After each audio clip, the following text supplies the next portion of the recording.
It's interesting as well because I think a lot gets talked about Western strategy and them they're essentially starting a trade war.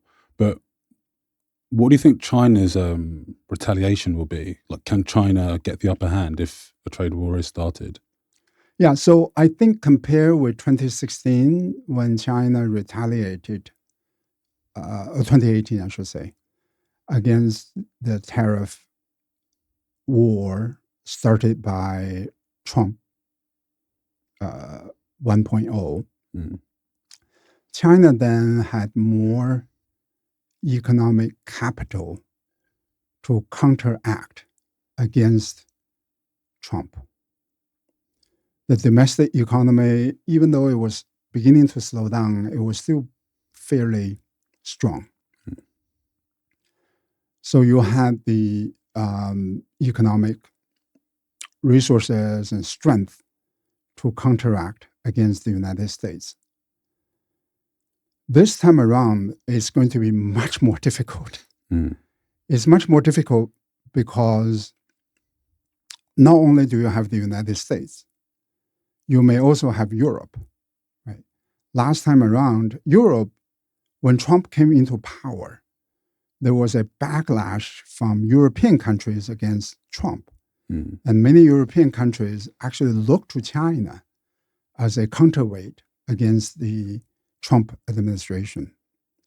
But this time around, if your policy is supporting Russia, which is mm, actively invading mhm, Ukraine, even if there are economic benefits from expanding ties with China, it is unlikely that you're going to go forward with it, right? So Europe is also thinking about imposing tariff on Chinese products. Mm. And even some developing countries are also thinking about mm, imposing tariffs. So China this time around is facing global backlash, not just backlash against from one country.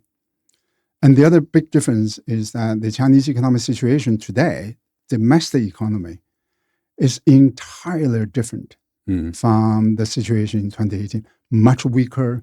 The domestic consumer sentiment is very negative.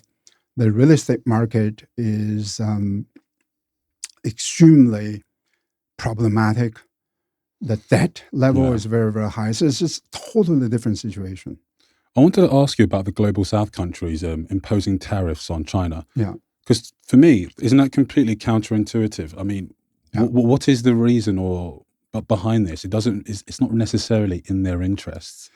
Yeah. So it depends on, again, how you do it. And some of these countries want to jumpstart their own EV industry. Mm, So usually the way to look at that policy is to see if they increase the tariffs, but decrease the barriers against Chinese investments. mm, What you want to do is you want to protect the market, but you want to make it economically attractive to Chinese producers to build factories in your own country. Only very few countries can do that. If you're a big country like Brazil, maybe you can do it. India, maybe you can do it. But definitely it doesn't make any sense. So I've read that even Indonesia wants to do that. I'm not sure Indonesia really has the capability to do something like that. mm, And so yeah, so it depends on whether or not you have the potential capability to produce EVs, and whether or not you are attractive enough for Chinese producers to come into your country. mm, But I think even regarding Europe, this aspect you mentioned of geopolitical ties is very important. And I think it really started to be important with COVID. Yeah. But now, even I know China and Russia have a military deal.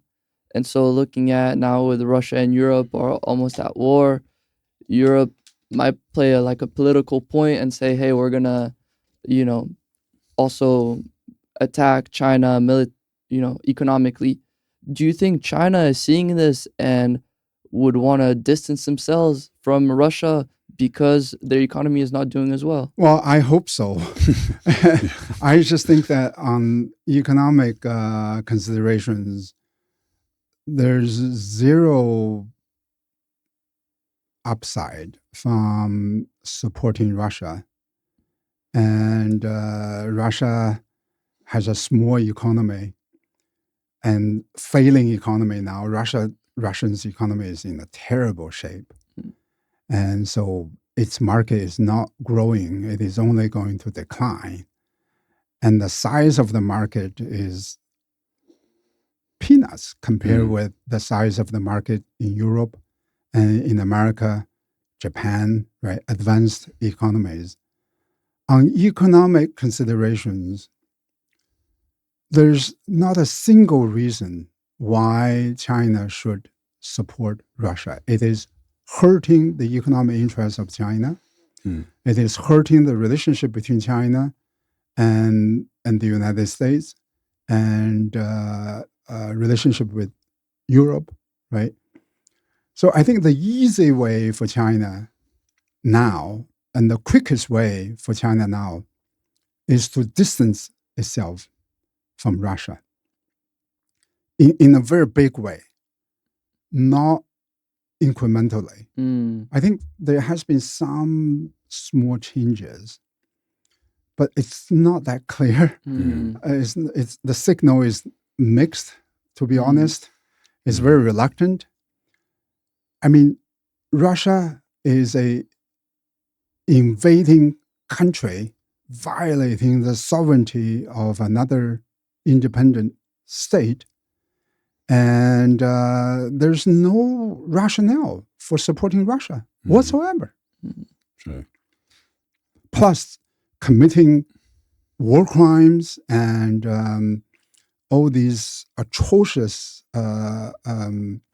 destruction of people in Ukraine. Morally, how can you support a country like that?